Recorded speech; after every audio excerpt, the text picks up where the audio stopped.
ओम ओम ओम। जिन शासन के नायक प्रभु,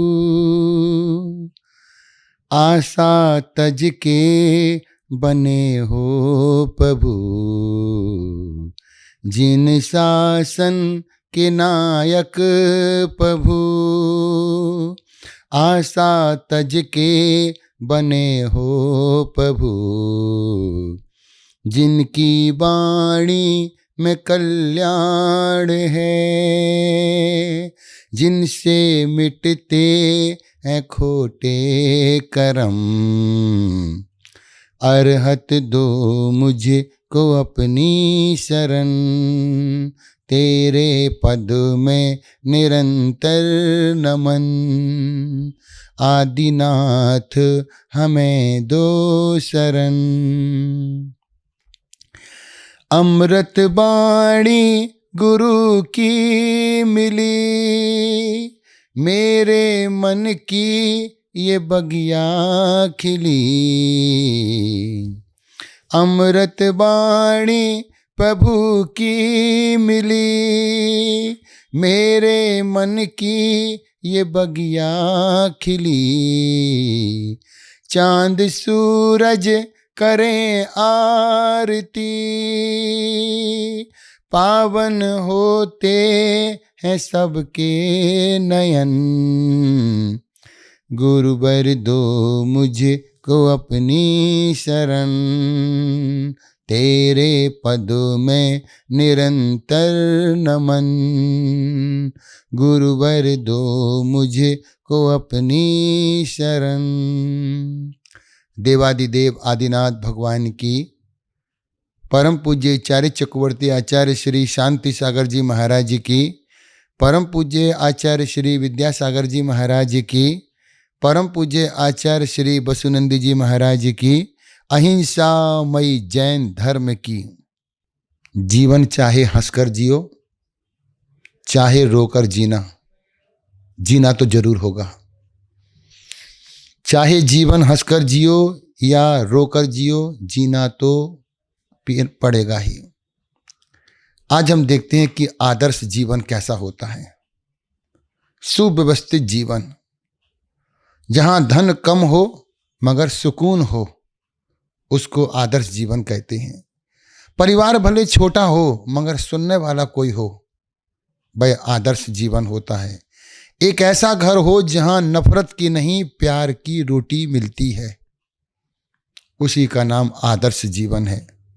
जहां व्यक्ति के विचार, वाणी और व्यवहार की शालीनता हो, वही आदर्श जीवन है। आज परिवारों में किसी न किसी चीज को लेकर के ईगो बना रहता है, अहंकार बना रहता है। किसी न किसी चीज को लेकर के बेमनस्ता, मनमुटाव बना रहता है। चाहे परिवार में 10 आदमी हो या 2 आदमी हो, कोई फर्क नहीं पड़ता है। लेकिन यदि मिल बांट के नहीं रहते हैं तो वह परिवार भी अपने आप में समाप्त हो जाता है। जब कौरव और पांडवों का युद्ध हुआ और जब पांडव जीत को प्राप्त हो गए, जब अपने परिवार के पास गए कि मैं जीत गया, जब परिवार ही खत्म हो गया तो अपना जीत का जश्न किसके साथ मनाएं? जब परिवार ही नहीं बचा, फिर त्योहार कहाँ है? जिसके पास में परिवार है उसके बाद त्योहार है। लोग कहते हैं महाराज जी महंगाई हो गई है, त्योहार खत्म हो चुके हैं। अब वो त्योहार का आनंद नहीं आता है। पहले दीपावली, रक्षाबंधन, होली, दशहरा आदि त्योहार आते थे, पूरी चहल पहल बनी रहती थी। हमने पैसे को महत्व दिया, इसलिए हमें सब त्योहार भारी लगने लगे। आज सभी के पास में पैसा हो गया लेकिन प्यार खत्म हो गया।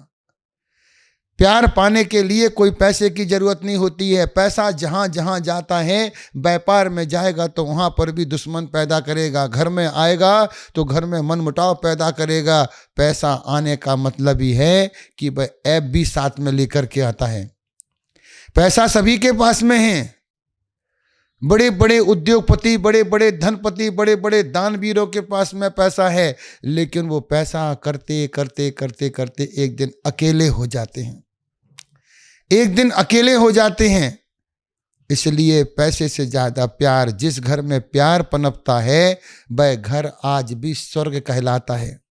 जहां रिश्तों की कदर हो, जहां दूसरे के लिए दुआ मांगी जाए, परिवार तो वही कहलाता है। एक दूसरे के साथ ऐसे रहते हैं जैसे पड़ोसी रहते हैं। बड़ा भाई अपने कमरे में मस्त है, छोटा भाई अपने कमरे में मस्त है। वह सुबह उठा, उसने ब्रश उठाया, वह फ्रेश होने चला गया, वो अपने काम में लग गया। ये अपना नाश्ता कर रहे हैं, वो अपना नाश्ता कर रहे हैं, वो अपना बैग लेकर के जा रहे हैं, वह अपना सूटकेस लेके जा रहे हैं। क्या परिवार? इसको परिवार नहीं कहते हैं, इसको तो मन मुटाव वाला जीवन कहते हैं, जहाँ एक दूसरे के से ना जय जनेंद होती है, ना दुआ सलाम होती है, ना राम राम होती है, ना नमस्ते होती, ना गुड मॉर्निंग होती है, ना गुड नाइट होती है। वो कैसा परिवार? परिवार तो ऐसा होता है कि उठते ही सबके मुख से चहल पहल का भी जाता है। बच्चे खेल रहे हैं, बच्चे चल रहे हैं, बच्चों की आवाज़ आ रही है। अब तो ऐसे परिवार हो गए सुनसान, बिल्कुल चुपचाप, साइलेंट हो गए। इसलिए वर्तमान में साइलेंट अटैक आने लगे हैं।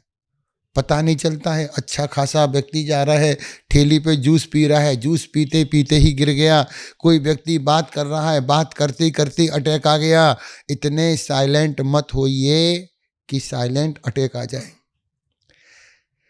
जीवन में उत्साह बनाइए। त्योहार वही हैं, दुख में से सुख खोजने का प्रयास करें, सुख में से दुख नहीं खोजिए।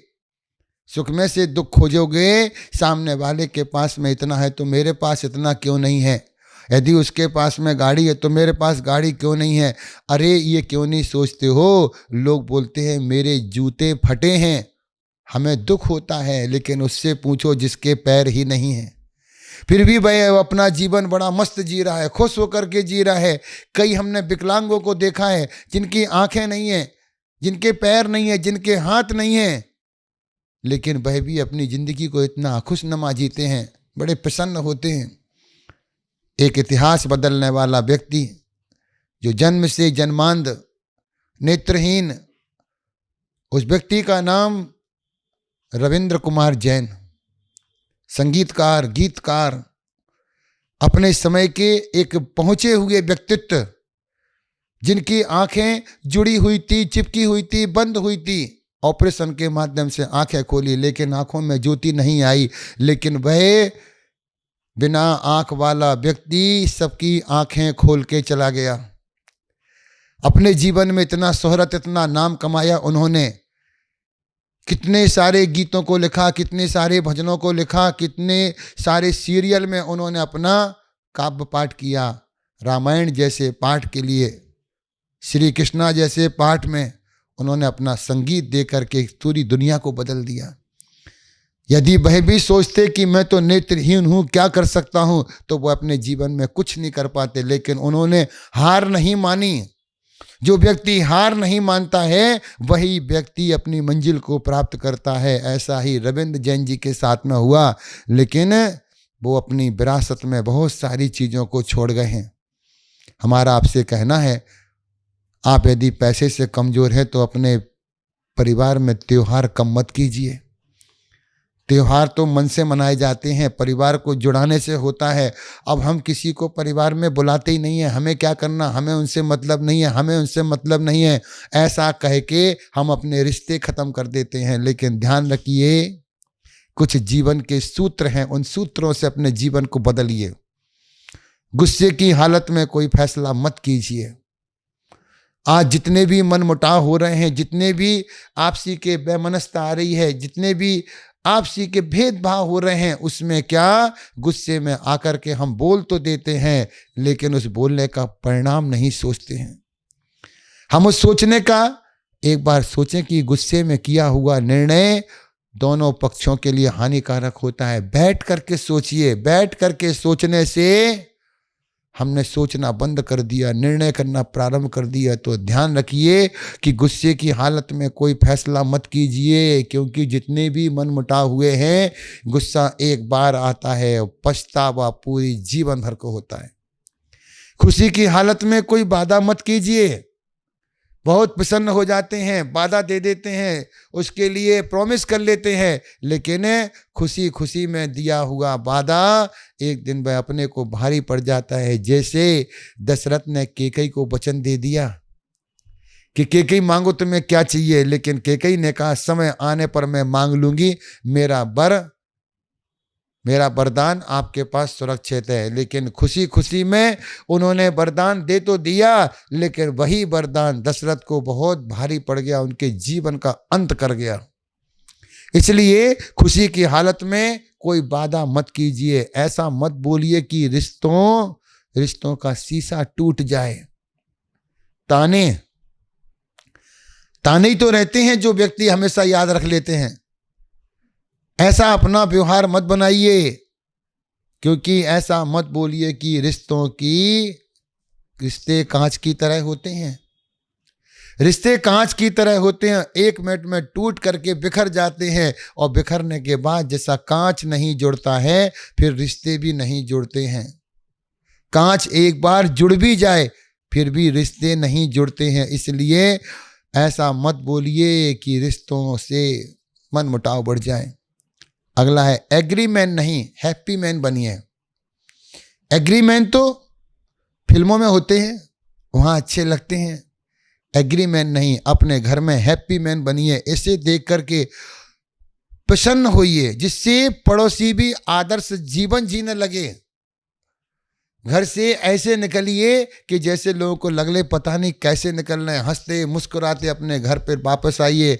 घर वाले पूछें, अरे भाई क्या बात है, आज बड़े प्रसन्न दिख रहे हो। कुछ नहीं, आज बहुत अच्छा लगा, आज बहुत अच्छा लगा। लेकिन हम तो अपना बैग लटका करके और मुंह लटका करके आते हैं, जैसे पता नहीं क्या हो गया, क्या चला गया हमारे जीवन से। आप जब भी ऑफिस, दुकान, स्कूल, कहीं पर भी जाते हैं, प्रसन्न मुद्रा में जाएंगे, क्योंकि प्रसन्न मुद्रा भी हमारा आभा मंडल बनाती है। ये आभा मंडल ही दूसरे व्यक्ति को खींचा करता है। जैसे आप ग्राहक के सामने कितनी मीठी मीठी बात करते हैं, ग्राहक कहता है ये नहीं, आप कहते ये देख लीजिए। साड़ियों की दुकान पर जाइए, कपड़े की दुकान पर जाइए, जूते की दुकान पर जाइए, वह व्यक्ति 20 मिनट तक सारा सामान दिखाता है, फिर भी वो कहता है भैया कल आएंगे, कल ले जाएंगे। फिर भी आपको गुस्सा नहीं आता है, फिर भी आप उस पर नाराज नहीं होते हैं। क्यों? ग्राहक ग्राहक ग्राहक। जैसे हम ग्राहक के साथ में व्यवहार करते हैं, यदि ऐसा ही व्यवहार हम अपने घर में करने लगे, हर हाल में खुश रहिए, स्वर्ग का आनंद जीते जी उठा लेंगे। मरने के बाद स्वर्ग किसने देखा? लेकिन ध्यान रखिए, जिसे जीते जी सुकून नहीं मिला, उसे मरने के बाद भी सुकून नहीं मिलेगा। जो जीते जी नहीं बदला, वो मरने के बाद भी नहीं मिलेगा। मरने के बाद किसने क्या देखा? लोग मरने के बाद स्वर्ग की आशा करते हैं, और हम बोलते हैं अपने जीवन में जीते जी स्वर्ग लाइए। मरने के बाद तो स्वर्गवासी होते हैं, स्वर्गवासी बन जाते हैं। इसलिए जीते जी आनंद लीजिए। स्वर्ग क्या है? आप व्यापारी हैं, आपके पास फैक्ट्री है? नहीं है, कोई बात नहीं। यदि आपके पास में फैक्ट्री नहीं है, कोई बात नहीं है, लेकिन मैं आपके लिए फैक्ट्री खोलता हूं, मैं आपके लिए फैक्ट्री की व्यवस्था बताता हूं। महाराज जी पैसा कहां से लाएंगे? पैसा नहीं लाना, पैसा नहीं लाना, बिना पैसे की फैक्ट्री होती है। आप भी आश्चर्य करेंगे, ऐसी कौन सी फैक्ट्री है जो बिना पैसे की होती है? हाँ, दिमाग में आइस फैक्ट्री खोलिए। दिमाग को ठंडा रखेंगे, आपका दिमाग चलेगा। दिमाग की आइस फैक्ट्री, दिल में प्यार की फैक्ट्री, और जुबान में शुगर की फैक्ट्री, मिठास की फैक्ट्री। यदि आपने 3 फैक्ट्रियां खोल ली, तो आपका जीवन जीते जी स्वर्ग बन जाएगा। ध्यान रखिए, दिमाग में आइस की फैक्ट्री, दिमाग ठंडा रहेगा तो सोचने समझने के लायक रहेंगे। दिमाग को गर्म मत होने दीजिए। और दिल में प्यार की फैक्ट्री, दूसरों के प्रति प्यार रहेगा तो कोई आपके प्रति भी प्यार की भावना रखेगा। और जुबान में मिठासता, जुबान को इतना मीठा रखिए, शुगर की तरह, मीठे की तरह, शक्कर की तरह, चीनी की तरह अपनी मिठासता होगी, सब आपसे बात करने के लिए आतुर होंगे। और जुबान में मिठासता होती है तो कहते हैं दुश्मन भी आकर के प्रेम की बात करने लगता है। उदास घड़ियों को कभी याद ना रखें। जिन पलों में हमने उदासता देखी है उन पलों को बार बार याद ना करें, नहीं तो वो आपके जीने में बाधक बनती रहेंगी।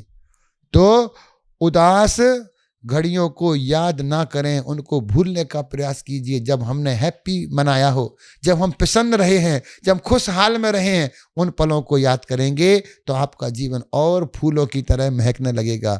क्योंकि खिलते हुए फूलों को हर कोई पसंद करता है, हंसते हुए व्यक्ति को देख करके हर व्यक्ति प्रसन्न होता है। जैसे उदास चेहरा किसी को खुश नहीं कर सकता है, बुरा दोस्त कोयले की तरह से है। अपने मित्रों को अच्छा बनाइए। पूज्य गुरुदेव बोलते हैं अच्छी संगति करोगे तो बुरी संगति छूट जाएगी, और बुरी संगति करोगे तो अच्छी संगति छूट जाएगी। बुरा दोस्त कोयले की तरह होता है, जो गर्म होने पर हाथ जलाएगा और बुझा रहने पर हाथ काला कर देगा। बुरी संगति से दूर रहेंगे तो अच्छी संगति का अनुभव प्राप्त होगा। अच्छे बनने के लिए हमें दूसरों के पास नहीं जाने पड़ता है, हमें स्वयं के पास आने पड़ता है। जो व्यवहार हम अपने लिए चाहते हैं वह व्यवहार दूसरे के लिए भी ना करें। हम अपने लिए अच्छा चाहते हैं, आप दूसरों को भी अच्छा चाहिए। अच्छा बनिए, अच्छा बनते बनते अच्छे होने का प्रयास कीजिए। जब आप अच्छे होंगे तभी सबको अच्छे लगेंगे, और अच्छा व्यक्ति अच्छे काम करता है। और अपनी तरक्की में समय निकालिए, दूसरों की बर्बादी में समय ना गुजारिए। अपनी तरक्की के पड़ाव पर चढ़िए। दूसरे को नीचे दिखाने में कोई फायदा नहीं है, वो नीचा हो भी जाएगा, लेकिन उससे आपको क्या मिलेगा? आपको क्या मिलेगा? जो आपको मिलना है वो तो आपके पास ही रहेगा। आपका व्यवहार, आपकी कुशलता ही आपको महान बनाती है। यही कुशल परिणाम ही आगे जाकर के में दिव्यता प्रदान करते हैं, जीवन में चार चांद लगाते हैं और जीवन को महका देते हैं। इसलिए दूसरे का जीवन जी करके ना जिए, स्वतः अपने जीवन को अच्छा बना करके जिए। बोले महावीर भगवान की।